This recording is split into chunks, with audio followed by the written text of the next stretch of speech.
Bismillahirrahmanirrahim.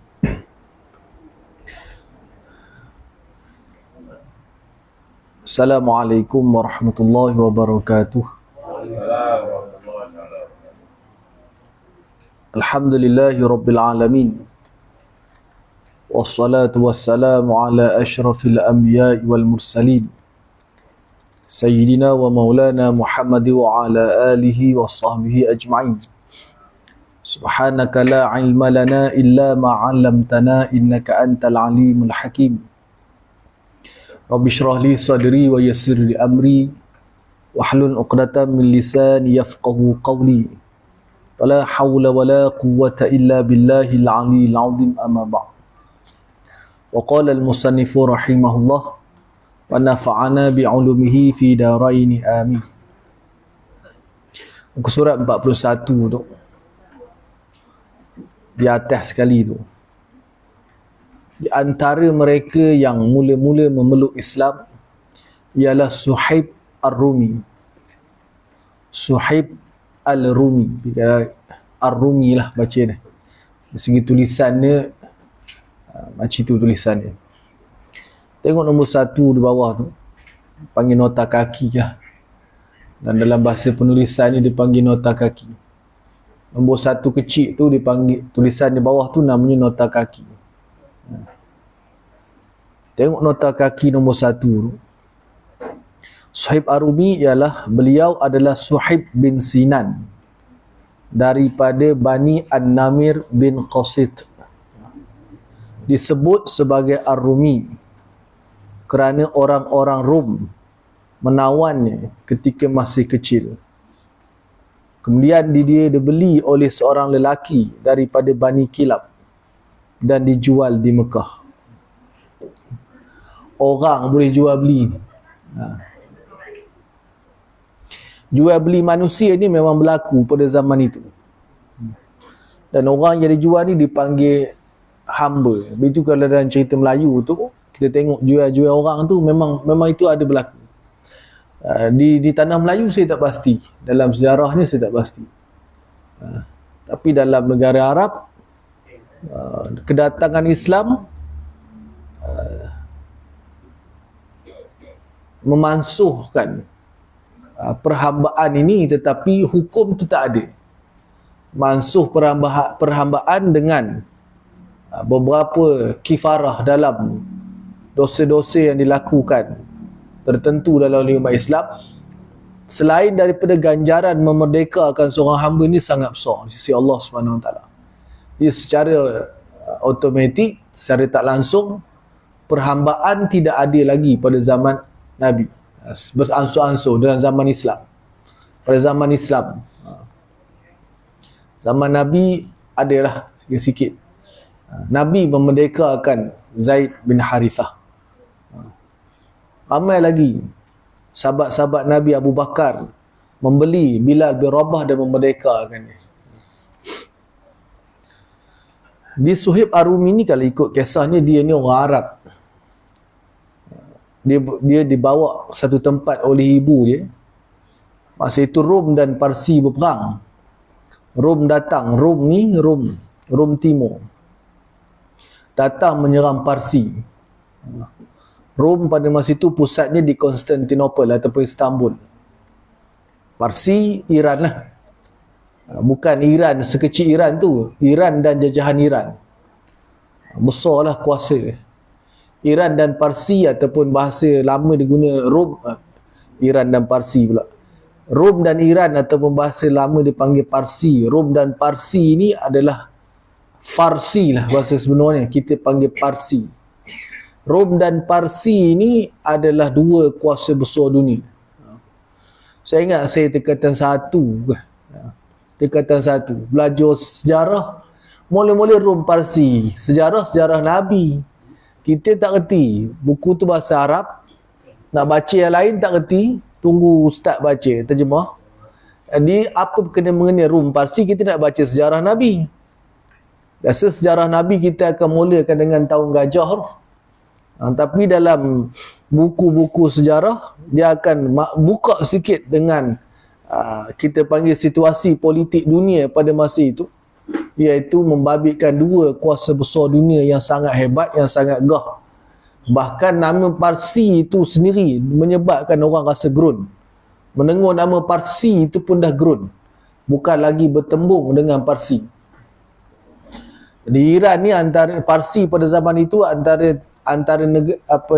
kuasa besar dunia yang hebat dalam teknologi pembuatan senjata perang. Jadi ditawan oleh orang Rom, dibawa ke Rom. Rom ni pusat perniagaan terbesar dunia pada masa itu. Bila bawa di Rom, dijual lah dari satu orang ke satu orang. Suhaib Arumi, Suhaib ni, dia orang Arab, ditawan masa kecil.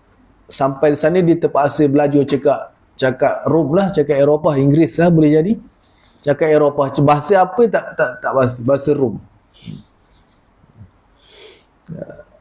Saya tak ada maklumat berkaitan dengan bahasa yang tepat. Bahasa di Rom, bahasa di kawasan. Kalau rujuk Rom ni Itali lah, merujuk pada Roman. Lalu tak lama lepas itu ada riwayat mengatakan dia dalam masa di Rom tu, selain daripada dia bila menjadi hamba ni, dia disuruh oleh tuan dia. Antara yang disuruh oleh tuannya adalah menguruskan perniagaan. Maksud mengurus tu bukanlah jadi bos, mana buat kerja perniagaan, angkat barang, tolak ni, hantar pada orang. Jadi dia belajar secara tak langsung ilmu perniagaan. Walaupun dia bukan tuan lah, dia ni kuli, bukan kuli tau. Hamba ni bukan kuli. Kuli orang bayar upah. Hamba ni tak dibayar upah. Cuma hamba ni dalam Islam ada hukum je. Kalau kita dengan ngaji fiqh, nanti akan sambung, nanti akan masuk dalam bab hamba. Dia ada, hamba ni wajib untuk tuannya memberikan nafkah untuk dia. Nafkah ni makan, minum, pakaian, tempat tinggal. Lalu dalam pada masa itu di Rom ni, agamanya agama Nasrani. Agama Nasrani, agama yang terlahir daripada ajaran asal Nabi Isa alaihissalam. Lalu di situ ada padri-padri yang mahir tentang kitab Injil. Sama ada kitab Injil yang asal, boleh hadir 2-3 orang, ada kitab Injil yang telah diselewengkan. Lalu dalam kitab Injil baik asal ataupun yang diselewengkan tu ada menyebut akan bangkit Nabi akhir zaman di sekian-kian tempat ni. Lalu dapat maklumat pada dia yang Nabi akhir zaman ini ada di Mekah. Dan dia telah pun tertarik dengan ajaran, dia ikut pengajian kitab Nasrani. Kitab orang Arab ni tak ada kitab, tak ada orang Arab. Dia pun besarnya di Rom, tapi semangat Arab dia ada. Dia tahu dia tu asal orang Arab, ditangkap oleh orang Rom ni Eropah lah. Lalu akhirnya dia lari ke Mekah. Dalam kitab kita menyebut dia dibeli oleh orang Mekah. Ini dua pandangan mengatakan bagaimana dia sampai ke Mekah. Ada mengatakan dia lari daripada tuan itu, dia lari lah, selamat lepas tu sampai ke Mekah. Lalu dengan jaminan Abdullah bin Jad'an, seorang terkemuka di Mekah, dia duduk di Mekah dan berniaga di Mekah. Dalam masa berniaga, dia mencari siapakah Nabi akhir zaman tu, lalu bertemu dengan Rasulullah SAW, langsung menyatakan Islam. Dia orang yang awal ni, bukan orang yang lambat, orang yang awal. Dan dia kaya di Mekah sebab dia pandai berniaga. Dia jadi hamba suruhan untuk berniaga tuan-tuan dia di Rom tu. Tapi dia dapat ilmu. Dia dapat ilmu. Ini untung orang. Untung. Walaupun asalnya kalau kita nisbahkan macam lebih kurang budak suruhan ke kuli, tapi dia boleh ambil ilmu daripada tempat yang dia ada. Allah buat perumpamaan orang-orang ahli kitab dalam surah Jumaat. Mathalul ladzina hummilut taurah thumma lam yahmiluha kamathalil himar yahmilu asfara. Perumpamaan orang-orang yang memikul ni diturunkan kepada mereka kitab Taurah, orang-orang Yahudi. Thumma lam yahmiluha, tetapi mereka tak memikul kitab Taurah tu. Maksudnya tak melaksanakan isi Taurah tu. Mengaku Taurat tapi tak buat ajaran Taurat. Tak ikut kitab Taurah. Kalau nisbah kita ni mengaku orang Islam tapi tak ikut ajaran Islam. Oh, Quran junjungan kami, Quran panduan kami. Tapi tak ikut ajaran Quran. Allah kata apa? Kamathalil himar yahmilu asfara. Seumpama himar, keldai yang memikul asfar ni kitab-kitab Taurah dan sebagainya. Himar pikul kitab. Keldai ni dia ni boleh dia akan pikul sebanyak mana beban terbadan pun. Saya pun tak pernah test. Tapi kalau masa kecil-kecil dulu tengok cerita kartun. Dia ada kartun Donkey apa namanya. Keldai Donkey lah. Dia ada cerita kartun dulu, memang dalam cerita kartun tu orang tu akan ambil kayu letak atas badan keldai tu sampai kayu lebih besar daripada dia. Kayu yang berhimpun tu. Dia belah-belah tu. Dan dia pikul lah dengan buluh-buluhnya letih je. Itu keldai. Maknanya dia boleh pikul banyak. Jadi sebanyak mana buku atas badan dia tu, tapi dia tetap keldai yang bodoh. Kata dia demikian lah. Saya pun tak pernah test. Orang-orang lama belajar di negara Arab tu cerita. Keldai ni dia tak reti kelain. Kalau kita ada beli dia, kita tak tambat dekat luar Melesah ni. Kalau dia hilang tu, cam dia balik ke rumahnya. Sebab dia akan laluan yang dia biasa lalu. Ni bodohnya keldai. Orang Arab antara maki yang dia tak boleh marah lah. Kalau kita ni babi lah, dia tu keldai. Himar ni satu apa nama ni? Maki kita panggil mengata dengan istilah binatang tu. Himar ni sangat inilah buruk lah. Kena tu sakit hati betul. Jadi himar ni keldai dipikul kitab sebanyak-banyak yang dia boleh. Sebab dia boleh pikul banyak. Kalau binatang lain macam kita lembu kambing lah, kita ada sini lembu kambing kobor, terai banyak sikit dia kunjah dia akan kunjah, dia akan keluar ke tepi. Keldai tak, tapi dia tak dapat apa-apa pun.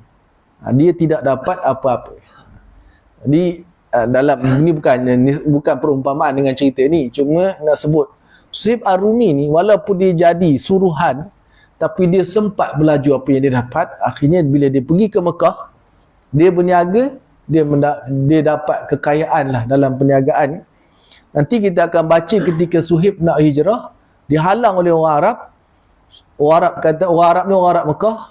Orang Arab Mekah bagi tahu pada Suhaib, kamu datang dalam keadaan papa kedana, kamu nak keluar bawa kekayaan Mekah keluar. Kamu masuk Mekah ni selai sepinggang. Kamu nak bawa keluar berkoyan-koyan reti kemen ni. Itu kata Suhaib, kalau aku bagi semua harta kamu ni, boleh tak aku hijrah? Boleh. Lalu dia bagi semua. Dia pergi hijrah. Lalu Nabi telah mendoakan dia, beruntunglah Suhaib, beruntunglah Suhaib.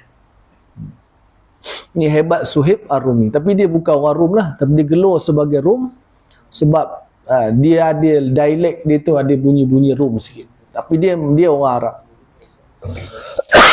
Beliau adalah di kalangan hamba yang dibebaskan, dipanggil Maula kata.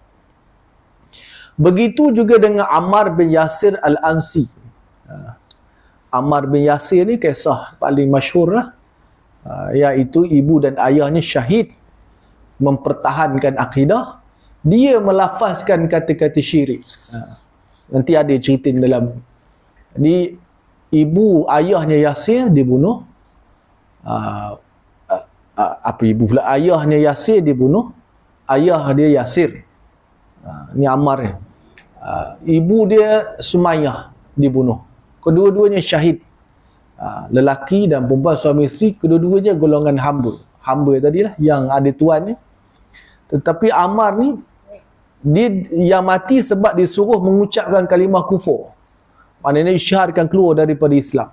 Dua-duanya tak mahu sampai syahid, dibunuh. Sumayyah masyhur ceritanya disula sampai mati. Orang tua lah Sumayyah dan Yasir ni, dua-dua tua lah, bukannya orang muda. Ammar ni pemuda masa tu. Kemudian Ammar melafazkan lafaz syirik, tapi hatinya tak syirik. Lalu Allah Ta'ala turunkan ayat Quran. Saya tak hafal lah ayat tu. Nanti kalau jumpa kita baca. Tapi Allah bagi mafhumnya, tak menjadi kesalahan orang yang menyebut kalimah syirik dalam keadaan terpaksa tetapi hatinya kekal dalam iman. Beliau berkata, beliau ni Suhaib lah, aku melihat Rasulullah SAW dan bilangan orang yang bersamanya hanyalah 5 orang hamba, 2 orang perempuan dan Abu Bakar.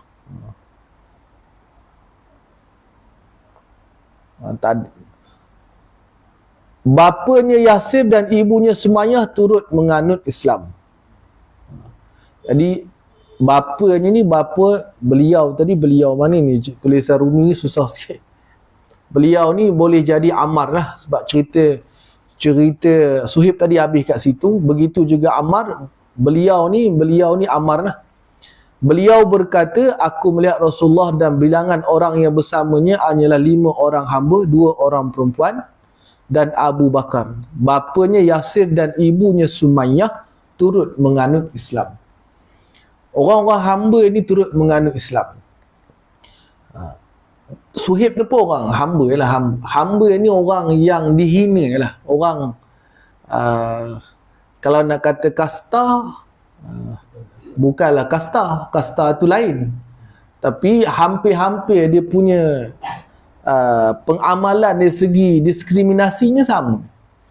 Dia punya perbezaan kedudukan hamba tak boleh kahwin dengan orang biasa. Macam kasta India tu, kalau yang ini tak boleh hamba ni. Tapi hamba ni dia cepat terima Islam. Sebab dia tertekan lah.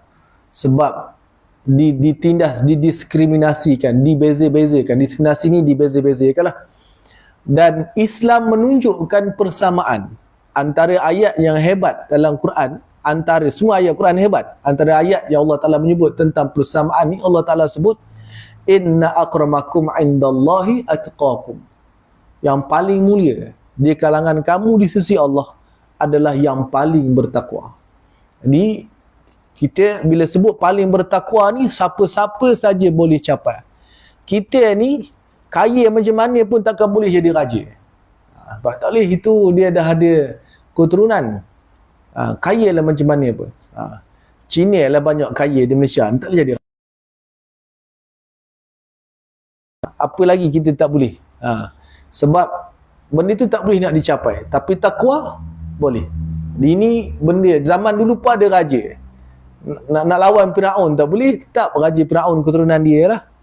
Jadi yang boleh takwa. Dia orang ikut Nabi Musa AS. Jadi orang hamba boleh tengok itu Islam. Contohnya dalam golongan wanita.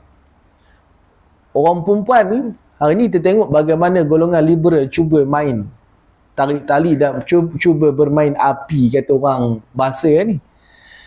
Islam tak pernah diskriminasi, membeza-beza ke orang perempuan. Kita tengok orang perempuan, nombor 1 kata orang perempuan bila dia kahwin wajib suami bagi nafkah. Dari segi harta kita tengok wajib suami bagi nafkah. Nafkah ni makanan, tempat tinggal, pakaian. Dalam kitab fiqh Matlul Badrain, kitab jawi popular di kalangan orang kita tanah Melayu ni, wajib bagi suami bagi 2 pasang baju setahun. Kalau tak bagi boleh minta ke makcik. 2 pasang baju lengkap. 2 tahun setahun, 2 tahun tu 2 pasang. Wajib bagi pakaian. Kalau dah 30 tahun 60 pasang. Tetapi walaupun begitu, kalau isteri kata tak payah bagi, suami tak wajib bagi. Maknanya hak digugurkan oleh pemunya hak. Kan hebat. Maknanya isteri tu ada power situ. Saya tetap menuntut 2 pasang. Kena bagi. Lepas itu kalau ayah dia meninggal atau ibunya meninggal ataupun ada yang kena waris anak dia meninggal, dia berhak menerima pusaka. Dia berhak menerima pusaka 1/4. 1/4 kalau seorang, kalau suami dia mati. Kalau ayah dia mati, dia panggil, boleh dia makan 1/2 kalau dia seorang, atau 2/3 kalau dia ramai, atau dia panggil asabah ma'a ghairih, asabah bi ghairih. Ya ke, lama tak main kitab faraid ni. Lepas itu ayah dia, anak dia, ibu dapat 1/6, 1/3 ada pembahagian. Jadi hak perempuan tu terjamin. Ini dalam Islam. Islam tak pernah yang dibahaskan, Islam menyekat kebebasan wanita sebab tak bagi buka tudung. Tak bagi buka tudung. Itu salah tu. Benda yang baik ini, benda yang cantik, yang menarik ni, suka tak kita kongsi dengan orang ramai? Tak suka kan? Suka seorang-seorang benda yang baik. Benda yang baik, benda yang terbaik, kita seorang-seorang suka. Kongsi-kongsi jadi tak best. Jadi kecantikan orang perempuan ni hanya untuk suami dia sajalah. Jadi Islam cuma dia tutup auratnya untuk ditayangkan, dihiaskan kepada yang halal, yang suami yang antara. Habis itu. Ini hukum-hukum Islam yang kadang-kadang kita tak bahas. Sebab satu, memanglah kita kena akui dunia ni berada di bawah kuasa, sekarang ni globalisasi, dipanggil globalisasi. Globalisasi satu ancaman kalau kita tak tangani dengan baik. Memang dunia tanpa sepadan untung. Cumanya ada benda-benda yang kita panggil menjadi ancaman kepada Islam sebab maklumat-maklumat yang mengelirukan Islam tu terlalu banyak. Macam-macam lah kalau buka dalam internet tu. Kalau kita buka jaringan Islam liberal. Saya baru ni buka dalam blog saya bekas penganut Islam. Hujah dia pada kita yang dah lalu benda yang dia bahas tu, kita rasa kita tahulah benda tu menyimpang.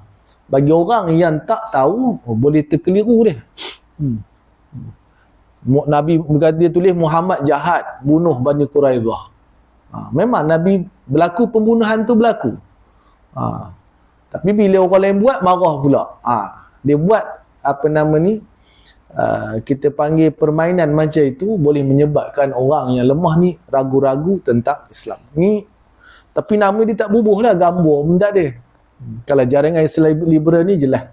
Di Indonesia paling ketara lah. Nur Khalis Muhammad antara tokoh dia. Lama dah, ada lagi ke dia ni? Lama dah. Lama dah. Rasanya berapa, 70 lebih dia kot. Ni ataupun tua lah. Ni tokoh-tokoh yang hebat. Hebat tu sebab dia boleh keliru ke orang Islam. Siap, habis. Di antara golongan pertama memeluk Islam ialah Abdullah bin Mas'ud. Ni ahli tafsir kalangan sahabat. Beliau mengembala kambing kepunyaan beberapa orang musyrikin Quraisy. Bawah tu tulis nota kaki, iaitu kambing kepunyaan keluarga Uqbah bin Mu'ayth. Apabila beliau melihat keterangan dan bukti yang jelas dan kemuliaan akhlak yang diperjuangkan oleh Rasulullah sallallahu alaihi wasallam, maka beliau meninggalkan penyembahan berhala dan sentiasa mendampingi Rasulullah sallallahu alaihi wasallam. Abdullah bin Mas'ud kerap kali memasuki rumah Rasulullah sallallahu alaihi wasallam dan beliau bebas keluar masuk. Beliau berjalan di hadapan baginda, mendindingi baginda ketika mandi mengejutnya ketika tidur, memakaikan kasut ketika baginda bangun, dan ketika baginda duduk, beliau memegang kasut baginda menggunakan kedua hastanya, dua lengan. Ini ayat yang menunjukkan akrabnya Abdullah bin Mas'ud dengan Rasulullah SAW. Kita tengok apa yang menyebabkan Abdullah bin Mas'ud masuk Islam. Pertama, keterangan dan bukti yang jelas. Bila Nabi bercakap, Nabi akan mengemukakan hujah. Hujah disokong dengan dalil, baik ayat Quran dan juga hujah-hujah yang ada di depan mata. Ayat Quran tadi akan menyebut benda yang ada di depan mata orang-orang Arab. Benda ni jelas bagi orang Arab macam Abdullah bin Mas'ud untuk melihat kebenaran Islam. Ini adalah kehebatan yang ada pada semua Nabi. Kalau kita baca kisah ni, bagaimana Nabi menjelaskan. Benda pertama yang Nabi sebut mesti tentang akidah.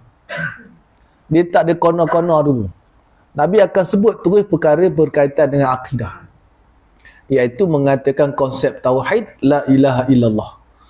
Bila isyiharkan la ilaha illallah di hadapan orang Arab, menolak berhala-berhala yang dijadikan sembahan, dan mengangkat, mengisbatkan Allah semata-mata Tuhan dengan hujah-hujah, keterangan-keterangan yang jelas, yang tak boleh nak dipatahkan oleh pakar-pakar bahasa Arab pada masa itu, sarjana-sarjana yang ada pada masa itu. Tak boleh. Nak mematahkan hujah Nabi pun dia tak mampu, apatah lagi nak mematahkan hujah Quran. Nabi ni sifat dia fatanah. Fatanah ni kita terjemah bijaksana. Bila berhujah, Nabi dapat menguasai orang yang berada di depan Nabi. Contoh dalam hadis yang masyhur, orang bertanya pada Nabi, apa amalan yang terbaik? Nabi jawab mengikut siapa yang bertanya. Ada orang yang bertanya, ni orang yang penakut berperang, Nabi sebut jihad. Ada orang yang semayang tak jaga, Nabi sebut semayang di awal waktu. Ada orang yang tak khidmat, tak berbakti kepada ibu bapanya, Nabi sebut adalah berbuat baik kepada ibu bapa. Nabi tahu, Nabi kenal. Ni kelebihan yang ada pada Nabi. Lalu orang tu kan buat. Lalu yang disebut tadi, ini adalah keakraban Abdullah bin Mas'ud dengan Rasulullah. Di antara golongan pertama meluk Islam ialah Abu Dzar Al-Ghifari, orang Madinah. Beliau adalah di kalangan orang-orang Arab Badui, Arab pedalaman lah, bukan pendalaman ni. Dia tulis sini pendalaman, dia pedalaman maksudnya. Fasih bercakap dan manis tutur kata.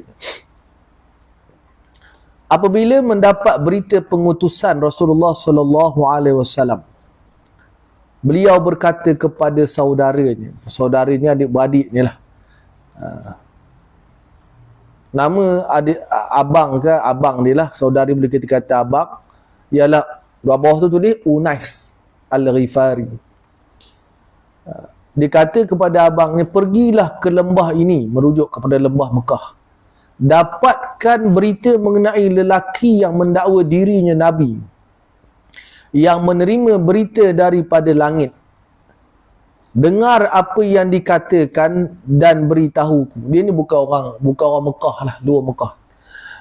Kawasan ni kawasan perjalanan antara Mekah dan Madinah, tempat tinggal Abu Dzar. Saudaranya pun bertolak sehingga sampai di Mekah dan mendengar apa yang disampaikan oleh Rasulullah SAW. Selepas itu dia pulang menemui Abu Dzar dan berkata, aku mendapatinya menyeru kepada kemuliaan akhlak. Kemuliaan akhlak, antara yang ketara pada masa itu tak berjudi, tak minum arak. Minum arak ni memang akhlak teruk lah dah. Dah minum arak bila nak sedur diri. Kalau berjudi, habis duit, habis harta benda sendiri. Itu antara kemuliaan akhlak yang diseru oleh Rasul, dan macam-macam lagi.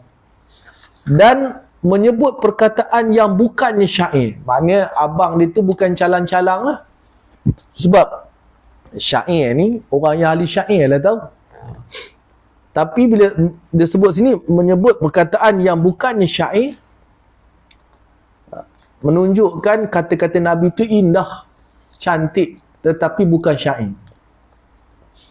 Abu Zar menjawab, kamu belum melaksanakan sepenuhnya apa yang aku ingini. Dia tak puas hati lah. Kalau ikut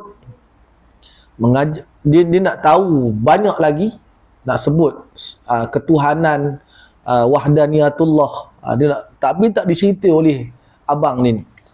Lalu Abu Zar mempersiapkan bekalan dan mengambil bekas air yang mengandungi air dan berangkat menuju ke Mekah.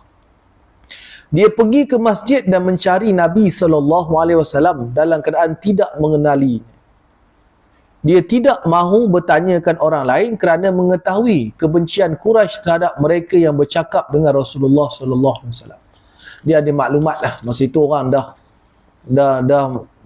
anti pada Rasulullah, marah. Asalnya sangat disanjung. Lalu dia duduk dekat masjid, tak bertanya pada orang. Dari Mekah ni tak ada pelik sangat lah, sebab Mekah ni tempat kunjungan. Apabila tiba waktu malam, Ali melihatnya dan dia mengetahui bahawa Abu Zar adalah orang luar. Maka Ali menjemputnya untuk menjadi tetamu. Dia tengok Abu Zar dekat masjid dekat Kaabah tu, Ali ajak Abu Zar ke rumah. Kedua-duanya saling tidak bertanya mengenai sesuatu pun di antara mereka. Ini berdasarkan prinsip melayan tetamu sisi orang Arab, iaitu tidak bertanyakan tetamunya mengenai sebab kedatangannya kecuali setelah berlalu 3 hari. Ini orang Arab. Kita ni tak ada tanggih molek. Kita dah bertanya dah. Ni masing-masing budaya lah. Cuma dalam Islam jangan memberatkan tetamu dengan soalan-soalan yang dia orang rasa tetamu ni orang jauh lah. Orang musafir datang, kita layan. Orang dulu-dulu biasalah. Sampai dia tak bertanya apa lagi kan. Naik, terus naik. Tinggi ayur di dapur, bawa apa dia, hidang. Lepas itu baru cakap. Dan seteguk ayur barulah buka cerita dia. Ni kadang-kadang tak ada minum ayur, buka cerita tu, yang tak ada minum terus balik tu. Sebab dia ada benda yang tak cantik lah boleh jadi. Ni ada orang Arab ni lagi 3 hari. Jadi bila Sayyidina Ali panggil balik, ikut ke rumah dari tetamu, tak tanya apa-apa, jamu lah. Bila bawa dia tetamu, dijamu. Disediakan tempat tidur, dijamu makan. Apabila tiba waktu pagi, Abu Zar membawa bekalan dan bekas airnya ke masjid. Dia tetap berada di situ sehingga ke waktu petang. Dan beliau tidak berjumpa Nabi SAW. Dia kembali ke tempat pembaringannya, mana tempat dia berehat di Masjid Haram. Ali melalui kawasan tersebut lalu berkata, sekarang masanya untuk lelaki ini mengetahui rumah yang dia menjadi tetamunya semalam. Maka Ali mengajaknya dan mereka berjalan bersama-sama tanpa bersoal jawab mengenai sesuatu pun di antara mereka. Pada hari ketiga, Ali melakukan tindakan yang sama. Kemudian dia bertanya kepada Abu Zar. Dan hari ketiga baru Sayyidina Ali bertanya. Dalam hadis Nabi yang panjang, Nabi menyebut siapa yang beriman dengan Allah dan hari akhirat, hendaklah dia memuliakan tetamu. Fal yukrim dhaifahu. Man kana yu'minu billahi wal yaumil akhir fal yukrim dhaifahu. Mana wajib untuk kita melayan dan menghormati. Yukrim ni memuliakan, bukan layan tetamu lah. Bagi datang jauh, naik rumah, bagi berehat dulu dan sebagainya. Ni dipanggil akhlak Islam. Ada adab dalam Islam. Hari ketiga Sayyidina Ali pun bertanya, bolehkah kamu memberitahuku apakah tujuan kamu datang ke sini? Abu Zar menjawab, sekiranya kamu berjanji untuk menunjukkan aku kepada tujuan aku datang ke sini, aku akan memberitahumu. Sayyidina Ali menyatakan kesanggupannya. Lalu diceritakan tujuan sebenar kedatangannya. Ali berkata, dia berada dalam kebenaran dan dia benar-benar utusan Allah, Rasulullah. Pada waktu pagi kamu hendaklah mengikutku. Sekiranya aku melihat sesuatu yang membahayakan kamu, aku akan berdiri seolah-olah aku menuangkan air. Sekiranya aku terus berjalan, maka ikutlah aku sehingga kamu memasuki tempat yang aku masuk. Ni tengok strategi. Ni kata Islam ni main kedah-kedah apa itu je tak ada. Kalau kata intelijen ke, perisikan ke, dalam Islam ada intelijen yang bukanlah intelijen, maknanya ada perisikan-perisikan macam itu dalam sejarah Nabi. Perisikan ni adalah antara strategi peperangan. Jadi termasuk dalam strategi ni adalah kewaspadaan. Arab dipanggil hazar. Satu kerahsiaan dipanggil sir. Satu lagi dipanggil kewaspadaan namanya hazar. Kita kena sentiasa berwaspada. Jadi tengok Sayyidina Ali buat dia punya perjalanan untuk pergi ke tempat Rasulullah tu. Kalau ada yang bahaya, dia akan buat tuang air, kamu jangan dekat dengan aku, diam. Bila aku jalan, kamu terus berjalan. Ini kewaspadaan. Kita tengok kisah hijratul Rasul, kita tengok perancangan Nabi. Ada yang bela kambing, tutup tapak kaki. Ada yang 3 hari Nabi duduk di Gua Thur tu. Gua Thur tu, sini Madinah, sini Gua Thur. Ambil ni. Mekah di sini, tengah-tengah. Sinilah Mekah ni. Gua Thur sini. Madinah kat sini. Nak pergi Madinah, patut kemari. Tapi Nabi kemari. Dah kemari tu naik ke atas bukit. 3 hari. 3 hari. Itu adalah strategi yang disusun oleh Rasulullah yang mengajar kita orang Islam. Setiap benda yang kita buat, khusus dalam bab peperangan, kita kena ada strategi. Sayyidina Ali pernah menyebut kebenaran tanpa perancangan akan dikalahkan oleh kebatilan dengan perancangan. Atau kalau nak sedap lagi sebut, mafhum Sayyidina Ali itu, Islam yang dibuat tanpa tentera Islam tanpa perancangan akan dikalahkan oleh tentera kafir dengan perancangan. Kita nak sebut tentera Badar menang 313 lawan 1000, tapi macam mana strategi Nabi buat? Tentera Uhud, macam mana strategi Nabi buat? Peperangan Ahzab dikepung, macam mana strategi Nabi buat? Nanti kita akan baca satu-satu. Di perancangan ni penting.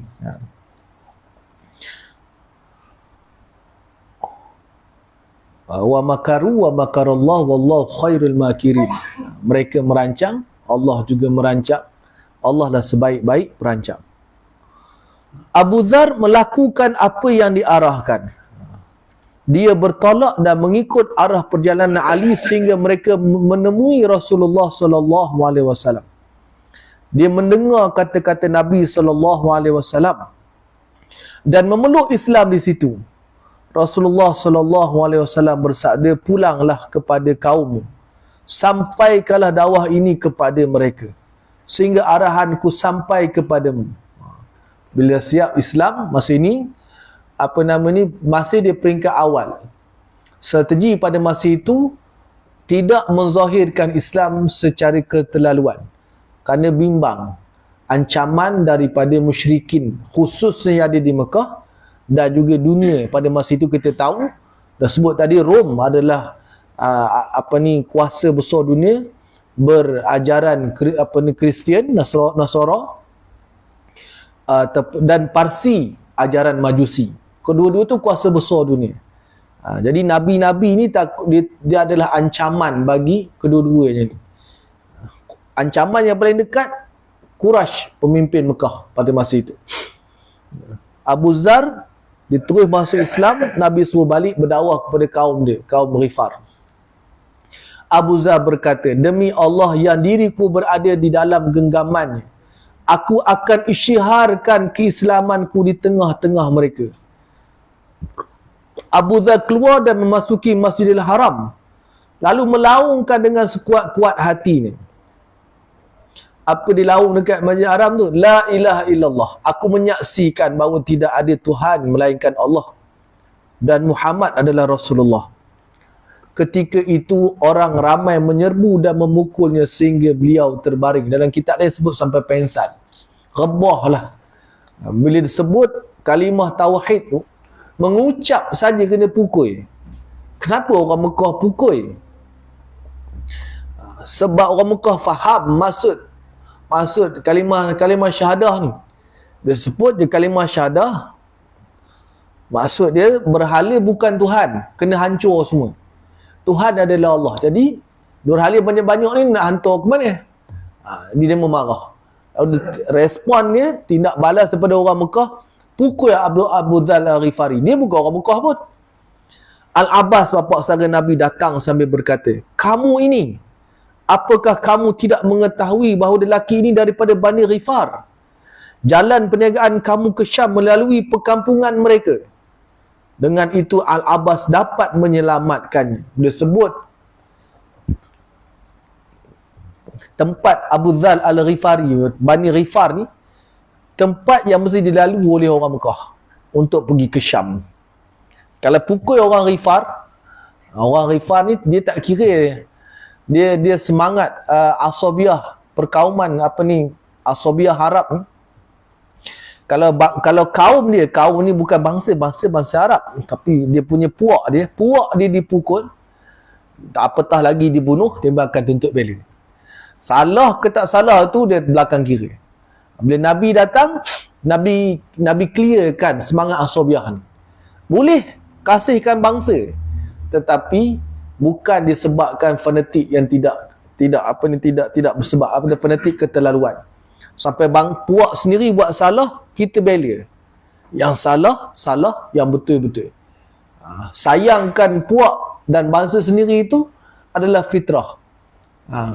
Kita kalau pergi ke Mekah lah, jumpa orang cakap serupa kita aja, tapi tak pernah jumpa sini pun. Bunyi rupa orang kita tu, kita mesra dia. Padahal dia tu Teluk Dayung tu, tak kenal Teluk Dayung seorang sini. Wah, dia jumpa. Orang mana-mana ke Pasir Garam kan, tapi sebab bunyi cakap rupa kita tu, kita mesra dia. Ataupun kita pergi tu orang Perak, Perak tak kenal Perak tu dekat Parit Muntah tu, cakap pun dah bunyi orang utara tu, tapi sebab Perak dia memang ada tu fitrah situ. Tapi bukan untuk kita bela kalau dia buat salah. Yang Arab dia tak kira, pukul aja, darah dibayar darah, rabik dibayar rabik, itu je konsep Arab. Lalu Abbas ungkut macam tu, peringatkan macam tu, berhenti dia tu. Abu Dzal ni terbaring dah. Keesokannya Abu Dzal mengulangi tindakan yang sama. Buat sekali lagi Abu Dzal. Mereka memukul dan menyerbunya. Maka Abbas mempertahankannya. Hadis ini diriwayatkan oleh Imam Bukhari. Abu Dzal adalah orang yang paling bercakap benar dan paling zuhud terhadap dunia. Abu Dzal ni handai lah sahabat Nabi. Dalam keadaan ancaman macam itu, Nabi suruh balik pergi berdakwah ke kampungnya. Dia tak puas hati, dia nak isytihar ke Islam. Isytihar dapat pun. Sekali kena, tu esok buat lagi. 2 kali kena, kalau ikut hadis, ada setengah dalam riwayat saya baca tu 3 kali. 3 kali, dan diperingat oleh Al-Abbas tentang jalan ni supaya selamat, tak diganggu. Orang-orang Mekah takut juga, tengah pukul tadi marah, pukul. Kita boleh ingatkan laluan tadi adalah laluan untuk perniagaan, dia menjadi takut lah. So tengah-tengah bawa barang, bila berniaga tu kalau bukan boleh bawa senjata perang. Dia tak bawa senjata perang kan. Kalau bawa pun pedang, dia tak cukup macam orang nak pergi perang. Kalau Ghifari duduk dengan batalion perang dia, lingkup ke situ. Dia itu takutlah sebab masuk tempat orang pula. Tapi sebab diisytiharkan kalimah syahadah tadi, menyebabkan orang Mekah marah. Kau apa isyak ini? Di antara golongan pertama meluk Islam ialah Sa'ad bin Zaid Al-Adwi Al-Quraisy, isterinya Fatimah binti Al-Khattab. Sa'id bin Zaid, bukan Sa'id. Sa'id bin Zaid ni adalah termasuk 10 orang yang dijamin masuk syurga. Ceritanya yang paling masyhur adalah cerita Islamnya Sayyidina Umar bin Al-Khattab. Itu cerita paling masyhur tentang Sa'id bin Zaid. Saya pun tak banyak baca kisah dia sangat. Kalau tengok dalam banyak sejarah kita baca, jarang-jarang kita jumpa Sa'id bin Zaid banding dengan yang lain. Abu Bakar terkenal lah. Abu Bakar, Umar terkenal, Osman terkenal, Ali terkenal, Abdul Rahman bin Auf, Abu Ubaidah. Tambah Abu Ubaidah, nama sekarang ni top lah. Hamas punya jurucakap tu. Abu Ubaidah ni adalah sahabat Nabi yang digelar sebagai Aminul Ummah. Boleh jadi gelaran Abu Ubaidah diberi pada jurucakap Hamas sebab Abu Ubaidah sahabat Nabi ni Aminul Ummah, orang yang paling amanah di kalangan umat Nabi. Sahabat Abu Waqqas pakar panah. Talha bin Ubaidillah, Zubair bin Al-Awwam. Ni apa nama ni, Sa'id bin Zaid. Isterinya Fatimah binti Al-Khattab, saudara ni maksudnya adik perempuan Umar bin Al-Khattab.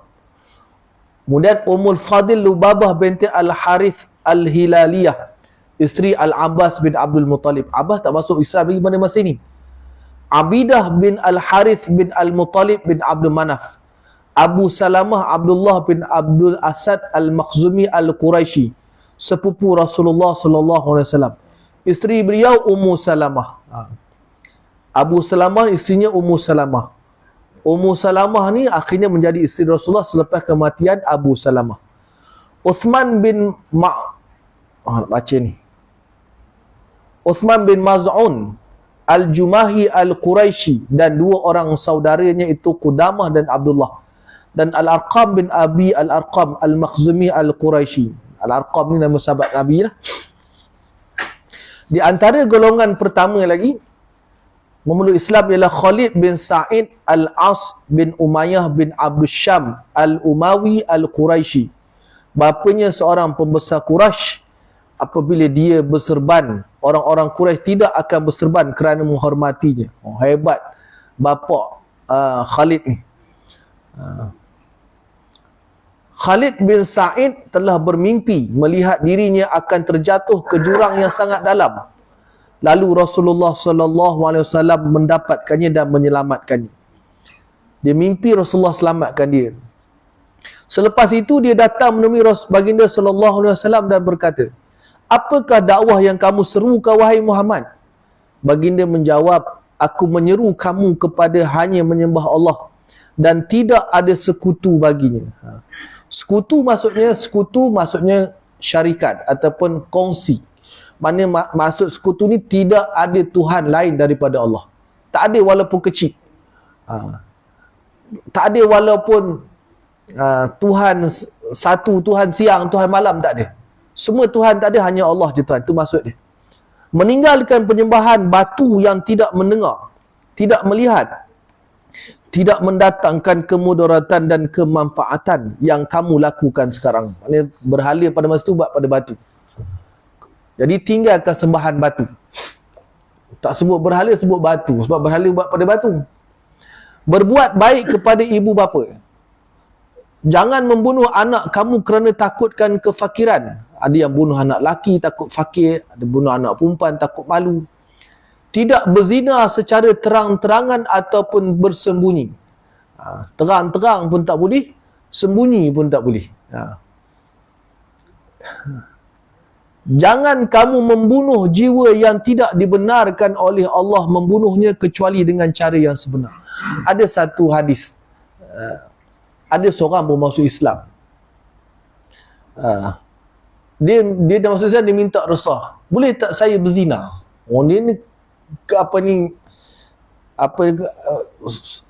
sebelum Islam kuat berzina lah.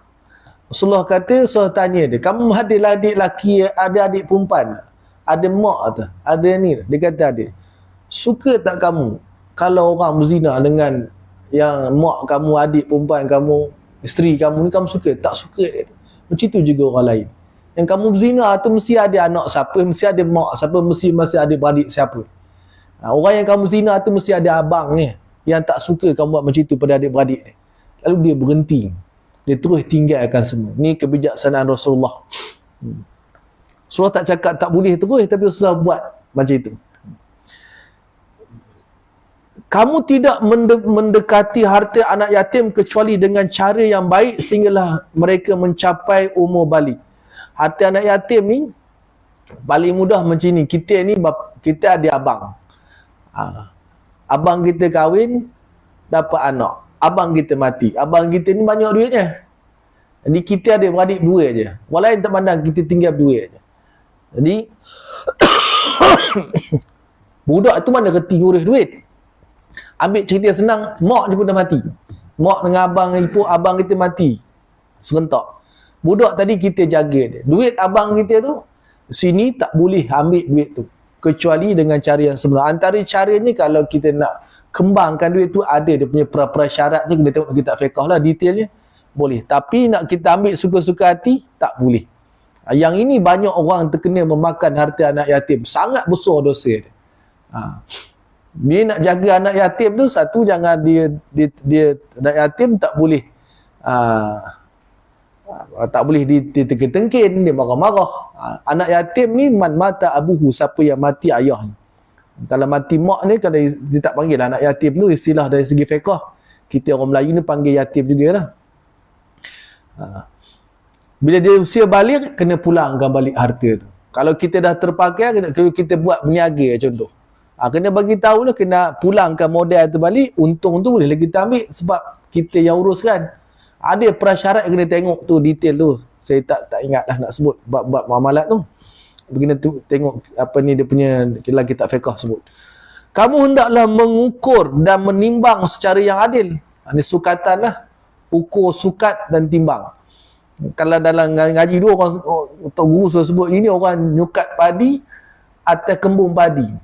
Kembung ke telur? Kembung yang mana? Kalau kita yang tempat ngempuk tu, kembung.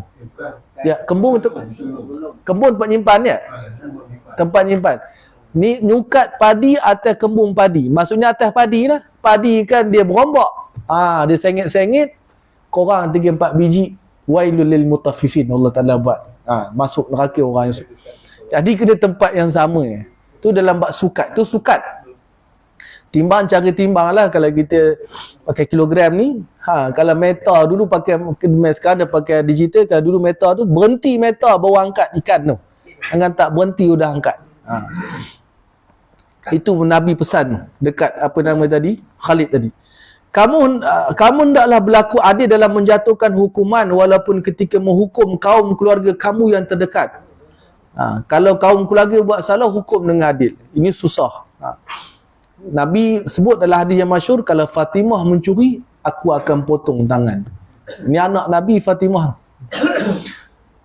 Dan kamu hendaklah menunaikan janji dengan orang yang mengadakan perjanjian dengan kamu. Ini maksudnya perjanjian ni dipanggil persefahaman. Dalam kabilah-kabilah ni ada dia punya perjanjian. Maka Khalid pun memeluk Islam sebab tengok kehebatan Islam.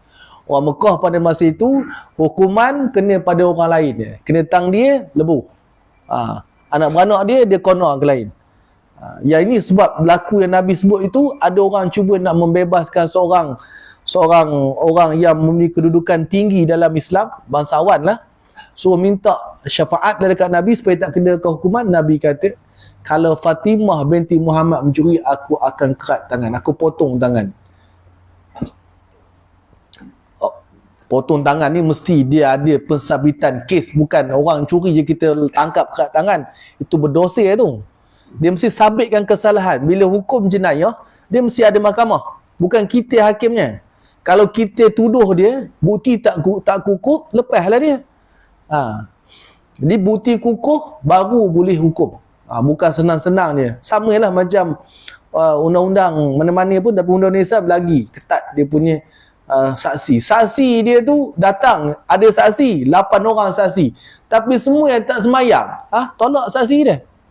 Sebab saksi tak semayang, fasik, tak terima persaksian dia. Dalam mahkamah sivil terima.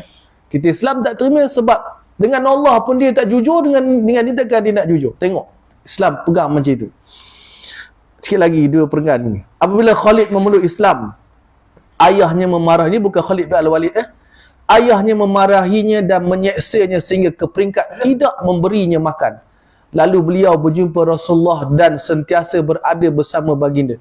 Beliau melarikan diri daripada ayahnya dan tinggal di pinggir Mekah. Selepas keislamannya, saudaranya Amru bin Sa'id pula memeluk Islam. Begitulah golongan mulia dan berkedudukan memeluk agama Islam. Ini Khalid ni orang kaya, bukan orang miskin. Bapaknya ni, bayangkan bapak, kalau bapaknya pegang serban, orang semua tanggal sorbannya. Sebab tanda samir, dia tak boleh samir. Sebab dia bukan takut, kerana terlalu dihormati. Orang bukan buat sebab takut. Lain orang buat sebab takut macam Firaun tu. Firaun orang takut, tapi ini dihormati dia. Bila dia pakai serban, orang semua tak mula akan buka serban. Sebab bagi dia seorang, kerana dia sangat mulia. Tapi anak dia terima Islam. Bukan kata Islam diterima oleh orang-orang hina saja. Rasulullah tidak mempunyai pedang yang dapat memenggal leher mereka sehingga mereka mentaati dan tunduk kepada baginda sallallahu alaihi wasallam. Rasulullah sallallahu alaihi wasallam juga tidak memiliki sesuatu yang menyenangkan hati mereka sehingga mereka sanggup meninggalkan bapa-bapa dan orang-orang kaya di kalangan mereka dan menjadi pengikut Rasulullah untuk mereka memakan lebihan harta Rasulullah sallallahu alaihi wasallam. Malah ramai di kalangan mereka yang mempunyai harta yang lebih banyak daripada harta yang dimiliki oleh Rasulullah sallallahu alaihi wasallam. Seperti Abu Bakar kaya, Uthman bin Affan kaya, Khalid bin Sa'id kaya dan lain-lain. Golongan hamba yang mengikut baginda pula terpaksa memilih penyiksaan, kelaparan dan kesusahan dengan menjadi pengikut Rasulullah sallallahu alaihi wasallam. Sekiranya mereka mengikut tuan mereka, nescaya kehidupan mereka di dalam dunia lebih tenang dan lebih menyeronokkan. Demi Allah, semua itu tidak lain selain daripada hidayah yang diberikan oleh Allah dan cahaya agama menyinari mereka sehingga dengannya mereka mampu membezakan di antara kesesatan dan petunjuk yang dibawa oleh Rasulullah sallallahu alaihi wasallam. Sikit kita tengok. Orang kaya ni, kayalah Abu Bakar tu kaya sungguhlah. Tak payah susah dengan Islam. Tapi kerana hidayah, dia terima Islam.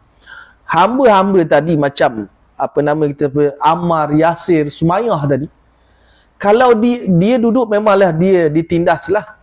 Tapi dengan sebab dia menganut Islam, penindasan dia lebih kuat sampai dia diseksa. Tapi mereka bertahan. Kenapa bertahan? Sebab hidayah. Hidayah ini, bila Allah Ta'ala bagi, masuk dalam hati orang yang sedia menerima ini, dan orang yang dipilih oleh Allah untuk kekal bersama Islam ni sangat-sangat hebat. Ini kita tengok bagaimana sahabat-sahabat Nabi. Buku ni saya tak ingat. Dia ada cerita tak bagaimana penyiksaan, dia ada sebelah nanti. Bentuk-bentuk penyiksaan yang dibuat oleh orang Mekah terhadap orang-orang Islam. Wallahu ta'ala alam. Nanti kita akan baca.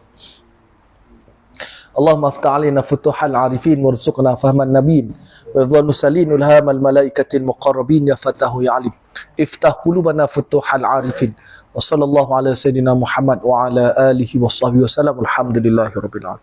Assalamualaikum warahmatullahi wabarakatuh.